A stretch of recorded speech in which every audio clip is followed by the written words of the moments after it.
నమస్తే గురువుగారు. శ్రీమాత్రే నమః. ఈ జనవరి మాసంలో కన్య రాశి వారికి ఎలా ఉండబోతుంది? కన్యా రాశి వారికి కనుక చూసుకున్నట్లయితే మీకు కేతు ఉన్నాడమ్మా రాశిలో. ఎప్పుడైతే కేతు ఉన్నాడో అది కన్యా రాశి వారికి ఉన్నటువంటి టాలెంట్ ఏంటంటే ఏదైనా సరే మేనేజ్ చేయగలుగుతుంటారు. వారికి ప్రత్యేకంగా ఈ కేతువు అనవసరమైనటువంటి ఆలోచన విధానాలు, అంటే ఇలా చేస్తే ఎలా ఉంటుంది, లేదా డిఫరెంట్గా చేస్తే ఎలా ఉంటుంది, నేను ఇక్కడ ఏదైనా లాజిక్ మిస్ అవుతున్నానా, లేకపోతే నేను ఇక్కడ ఏదైనా తప్పుగా ఆలోచిస్తున్నాను, ఇట్లాంటి విపరీతమైనటువంటి ఆలోచనలు ఇస్తూ ఉంటుంది. రకరకాల రోజుకు ఒకలాగా అనిపిస్తూ ఉంటుంది పరిస్థితి. అలాంటి సమయంలో నిద్రలేచిన వెంటనే కనుక ఎవరైతే గణపతిని తలుచుకుంటారో ఖచ్చితంగా ఆ కేతు ప్రభావం పాజిటివ్గా పడుతూ ఉంటుంది. ఇక్కడ మనీ సర్క్యులేషన్ అనేటువంటిది కొంత పెరుగుతూ ఉంటుంది. కుటుంబ సభ్యులతో సఖ్యత పెరగడము, కుటుంబ సభ్యులతో కొంతవరకు ఫ్రెండ్లీ మోడ్లోకి కుటుంబం వెళ్ళడం, ఎందుకంటే కుటుంబ స్థానాధిపతి ఫ్రెండ్ స్థానంలో ఉన్నాడు. అటువంటి కండిషన్స్ కనిపిస్తున్నాయి. దీంతోపాటు ఇక్కడ భూమి మూలంగా లేదా ఏదైనా గవర్నమెంట్ కాంట్రాక్ట్ మూలంగా ధనయోగం చాలా స్పష్టంగా గోచరిస్తుంది. అలాగే మరొక విషయం ఏంటంటే ఇక్కడ ఇన్ని రోజులు 3లో ఉన్నటువంటి రవికుజులు 4లోకి వచ్చారు. కాబట్టి ఇక్కడ ఏదైనా యోగము ఉంది. గవర్నమెంట్కి సంబంధించిన ఏదైనా భూముల విషయంలో కొంత స్ట్రెస్ కూడా ఉంది. 6లో శని భగవానుడు ఉన్నందుకు శత్రువుపై జయం ఉంటుంది. కాకపోతే ఇక్కడ 4లో రవికుజులు ఉన్నందుకు తండ్రి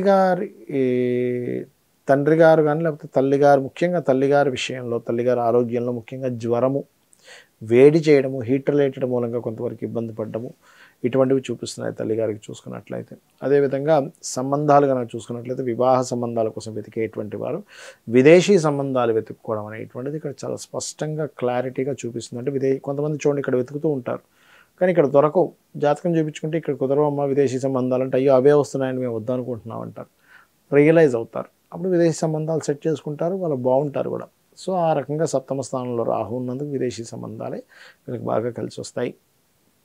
అలాగే మరొక విషయం ఏంటంటే అష్టమంలో గురువు ఉన్నాడు. ఇది కొంచెం బిజినెస్ చేసేటువంటి వారికి మంచి ఫలితం ఇస్తుంది. అష్టమంలో గురువు ఉండి 2వ స్థానాన్ని చూస్తాడు.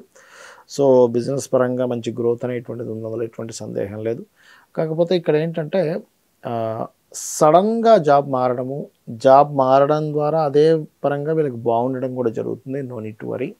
ఇన్వెస్ట్మెంట్స్ విషయం కనుక వచ్చినట్లయితే ఇప్పుడున్నటువంటి గ్రహస్థితి వీళ్ళకి రాబోయే 15వ తేదీ వరకు, అంటే మిడిల్ ఆఫ్ ది మంత్ వరకు ఇన్వెస్ట్మెంట్స్ విషయంలో ప్లాన్డ్గా కనుక చేసుకుంటే వీళ్ళు ఈ మంత్ చేసే ఈ 15 రోజుల లోపల చేసే ఇన్వెస్ట్మెంట్ వీళ్ళకు ఒక మంచి చక్కటి బంగారు బాటను వేస్తుంది. అలాగే విదేశాల్లో ఉండేవారిని ఇష్టపడి వివాహం చేసుకునే యోగం చూపిస్తుంది. విదేశం ఉండేవారిని కాబట్టి కొంచెం డిఫరెంట్ క్యాస్ట్ వాళ్ళని కాబట్టి చేసుకునేటువంటి యోగం చూపిస్తుంది. అయితే మీరు చేయవలసిన దేవత ఆరాధన వెంకటేశ్వర స్వామి ఆరాధన కనుక చేసుకున్నట్లయితే అన్ని విధాలా బాగుంటుంది. అయితే గురువు గారు, మీరు ఇప్పటిదాకా గోచారం ఫలితాలు చెప్పారు కదా, సో ఇవే చూసుకోవాలా ఇంకా వేరే ఏవైనా కూడా చూసుకోవచ్చా? గోచార ఫలితాలతో పాటు మన జన్మజాతక ఫలితాలను ఉంటాయమ్మా. అంటే మనం జన్మించినప్పుడు, ఇప్పుడు మీరు జన్మించినప్పుడు ఉన్న గ్రహస్థితి అనేది ఒకటి ఉంటుంది. ఇది ఎట్లా తెలుసుకోవాలి అంటే మీరు జన్మించినప్పుడున్న సమయం తీసుకోవాలి. దీని ద్వారా లగ్నం తెలుస్తుంది. లగ్నం ద్వారా ఏంటంటే మనిషి ఏమిటి, అసలు ఆ వ్యక్తి ఏమిటి అనే విషయం తెలుస్తుంది. అదేవిధంగా సమయం ద్వారా లగ్నం ఎలా తెలుస్తుందో date, month, year, time, place of birth, వీటి ద్వారా ఆ వ్యక్తి జన్మించినప్పుడు నుంచి ఉన్నటువంటి గ్రహస్థితి తెలుస్తుంది. వీటి ద్వారా ఏమిటి లాభము అంటే, ఇప్పుడు మీరున్నారు, మీకు ధనం ఏ రూపంలో వస్తుందో తెలియాలంటే మీ ధనాధిపతిని పట్టుకోవాలి. మీకు ధనం ఇచ్చేవాడు అసలు ఎవరు, ఆ ధనాధిపతిని మనం తెలుసుకోవడం ద్వారా ఏం తెలుస్తుందంటే మీరు ఏ రంగాల్లో బాగా కలిసి వస్తుంది, ఎప్పుడు మీరు ధనం ఇన్వెస్ట్మెంట్ చేయాలి, ఎప్పుడు ఇన్వెస్ట్మెంట్ చేయకూడదు. కొంతమంది షేర్స్లోని, మ్యూచువల్ ఫండ్స్లో ఇన్వెస్ట్మెంట్ చేస్తుంటారు. రైట్ టైంలో ఇన్వెస్ట్మెంట్ చేస్తే డబ్బులు వస్తాయి, రాంగ్ టైంలో ఇన్వెస్ట్మెంట్ చేస్తే పోతాయి. అది తెలుస్తుంది. అలాగే కుటుంబ వ్యవహారాలు తెలుస్తాయి, కుటుంబంతో ఉండే రిలేషన్స్ తెలుస్తాయి సెకండ్ హౌస్ వల్ల. ఇప్పుడు థర్డ్ హౌస్ రీడింగ్ అని ఉంటుంది ఆస్ట్రాలజీలో. ఈ థర్డ్ హౌస్ రీడింగ్ వల్ల ఏమిటంటే మీకు అన్నదమ్ములతో సఖ్యత ఎలా ఉంటుంది. కొంతమందికి అన్నదమ్ములతో గొడవలు ఉంటాయి, కొంతమందితో మోసపోతారు, కొంతమంది వాళ్ళే సపోర్ట్ చేస్తారు. అది మీరు తెలుసుకున్నారనుకోండి, ఓకే నేను అన్నదమ్ములతో వెళ్తే ఇబ్బంది అవుతుంది, అలాంటప్పుడు ఏదైనా బిజినెస్ అనుకుంటే వెళ్ళరు. అలాంటప్పుడు ఎందుకు గొడవలు వస్తాయని తెలిసింది, దూరంగా ఉంటారు. అంటే ఇట్స్ వెరీ క్లియర్లీ మన జన్మజాతకం మనం ఏమిటి, మనం ఏం చేయాలి, ఏం చేయకూడదు, ఎప్పుడు ఎలాంటి నిర్ణయాలు తీసుకోవాలని చెప్తుంది జ్యోతిషశాస్త్రం. అదేవిధంగా 4th హౌస్ రీడింగ్ అంటారు ఇందులో. అంటే మీ విద్య ఏమిటి. అదేవిధంగా ఇందాక నేను మీకు మీ జాతకం చూసాను, ఏమంటే మీకు ఎడ్యుకేషన్ బ్రేక్ అయిందమ్మా అన్నాను లేదా, మీరు చెప్పారు, మీరు నాకు చెప్పలేదు, ఫస్ట్ టైం చూడడం అన్నాను లేదా, అట్లా తెలుస్తుంది అనమాట. అట్లాగే రెండవది ఏంటంటే ఇక్కడ మనిషి యొక్క తత్వం ఏమిటి, ఇది లగ్నం బట్టి ఎలా తెలుస్తుందో మనిషి యొక్క మానసిక తత్వం ఏంటి, మానసిక స్థితి ఏంటి 4వ భావం బట్టి తెలుస్తుంది. తల్లిదండ్రులకు ఎట్లా ఉంటుంది. అదేవిధంగా ఒకవేళ మీరు గృహం కొనుక్కుంటే ఎప్పుడు కొనుక్కుంటే మంచి, చాలామంది తెలియక రాంగ్ టైంలో కొనుక్కుంటారు. రాంగ్ టైంలో కొనుక్కోవడం వల్ల ఇబ్బంది పడతారు. రైట్ టైంలో కొనుక్కోవాలి, రైట్ డైరెక్షన్లో. అన్ని డైరెక్షన్స్ మంచివే, ఒక్కొక్క పేరుని బట్టి ఒక్కో డైరెక్షన్ మంచిది. వాస్తు అంతా మంచిదే కానీ ఎవరికి ఏది పనికి వస్తుందని తెలుసుకోవాలి. ఎలా అంటే సింపుల్ ఎగ్జాంపుల్, బ్లడ్ గ్రూప్స్ ఉంటాయి. రక్తం అంతా ఎర్రగానే ఉంది కానీ ఏ రక్తం పడితే ఆ రక్తం ఎక్కించుకుంటామా? ఎక్కించుకోము. ఎందుకు? అది రివర్స్ అవుతుంది మనిషికి. బికాజ్ ఆఫ్ సేమ్ గ్రూప్ ఎట్లా పెట్టుకుంటామో మీకు కలిసి వచ్చేటువంటి దిశలో మీరు ఉండాలి. అదేవిధంగా వివాహ సమయం కూడా చాలామంది తెలియక వివాహం అవ్వట్లేదని, ఎన్ని సంబంధాలు చూసినా కుదరట్లేదని బాధపడుతూ ఉంటారు. ఇక్కడ బాధపడడం కాదు, ఎప్పుడు ఆ సమయం ఉందో తెలుసుకోవాలి. ఇప్పుడు నేను ఉన్నాను, రాత్రి అర్ధరాత్రి 1 గంటకి 2 గంటలకి 3 గంటలకి మాటిమాటికి డోర్ తెరిచేసి అయ్యో సూర్యుడు రాలేదంటే బాధపడితే ఎలా ఉంటుందమ్మా చూసేవాడికి? 6:30కి సూర్యోదయం, నువ్వు 1 గంటప్పుడు లేచి బాధపడతావు ఎందుకు? అంతే కదా.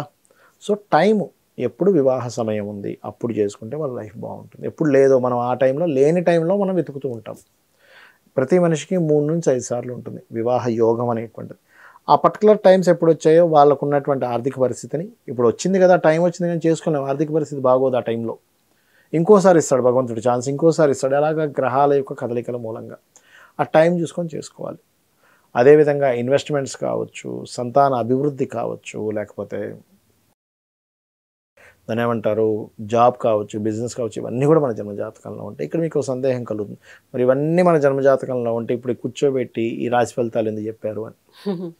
ఇది ఎలా అంటే అమ్మా, ఇప్పుడు మీరు ఉన్నారు, స్టూడియోకి వస్తున్నారు, అక్కడి నుంచి ఇక్కడికి రావాలి, ఒక అరగంట పడుతుందా మీ ఇంటి నుంచి ఇక్కడ రావడానికి? పడుతుంది. అదే బాగా ట్రాఫిక్ జామ్ ఉంది, ఎంత టైం పడుతుందమ్మా? గంట పడుతుంది.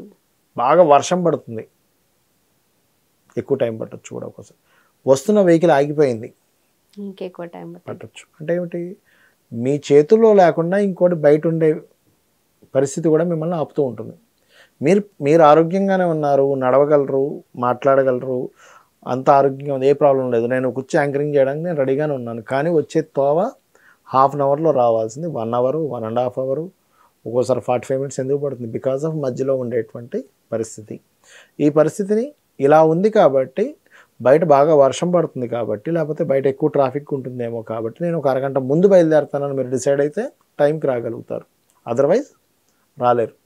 ఈ పరిస్థితే గోచారం. ప్రజెంట్ ఈ మంత్ సిచ్యువేషన్ ఏమిటి, దీనికి నేను ఎలా ఉండాలి, ఎలా స్పందించాలి, ఎలా సిచ్యువేషన్స్ని ఎట్లాగా హ్యాండిల్ చేయాలి, ఎట్లా ప్లాన్ చేసుకోవాలి, ప్లానింగ్ని మీకు స్పష్టంగా చెప్పేది ఈ గోచారం. అందుకని గోచార ఫలితాలు చెప్పుకుంటూ మన జన్మజాతక ఫలితాలను చూసుకోవాలి. చాలామందికి జాతకము తెలియదు, గోచారం చూసుకోవడం అర్థం కాదు, వాళ్ళ డేట్ ఆఫ్ బర్త్లు తెలియవు. అప్పుడేం చేయాలి అంటే, నిత్యము ఉదయం సాయంత్రం చక్కగా లలిత కానీ విష్ణు సహస్రనామాలు కానీ చదువుకుంటూ, గోశాలకు వెళ్ళే అలవాటు ఉంటే గోశాలకు వెళ్ళి గోవులకి ఏదైనా తినిపిస్తూ, భగవంతుడిని శరణాగతి అంటారు దాన్ని. అంటే నాకు ఇవి ఏమీ తెలియవు, నీ పాదాలు నేను పట్టుకున్నాను తల్లి, నన్ను నువ్వు నడిపించు, నా పని నేను చేసుకుంటూ ఉంటా, అన్నిట్లో నేను చూసుకుంటాను, వెళ్తూ ఉంటే అమ్మవారే రక్షిస్తుందని మనకి దేవీ భాగవతంలో ఉంది. అంటే ఒక వ్యక్తి తన పూర్వజన్మ కర్మల చేత నుదుటి మీద ఒక రాత రాసుకొని వస్తాడు భూమి మీదకి. కానీ ఎప్పుడైతే అమ్మవారి భక్తులు అవుతామో బ్రహ్మని పిలిచి వాడి నుదుట రాతని తిరిగి రాయమని చెప్తుందట అమ్మవారు. అంటే అమ్మవారి ఆరాధన అంత గొప్పది. కాబట్టి ఫైనల్గా మనం ఏం చేసినా అమ్మవారి ఆరాధన చేసుకుంటూ మన పని మన ప్రయత్నం చేసుకుంటూ వెళ్ళిపోతుండాలి, ఆగిపోకూడదు ఎక్కడా కూడా. గమ్యం ఎప్పుడు చేరుతామంటే నడుస్తూ ఉంటేనే చేరుతాం, ఆగిపోతే చేరం అనేది అర్థం చేసుకోవాలి. ధన్యవాదాలు గురుగారు. శ్రీమాత్రే నమః.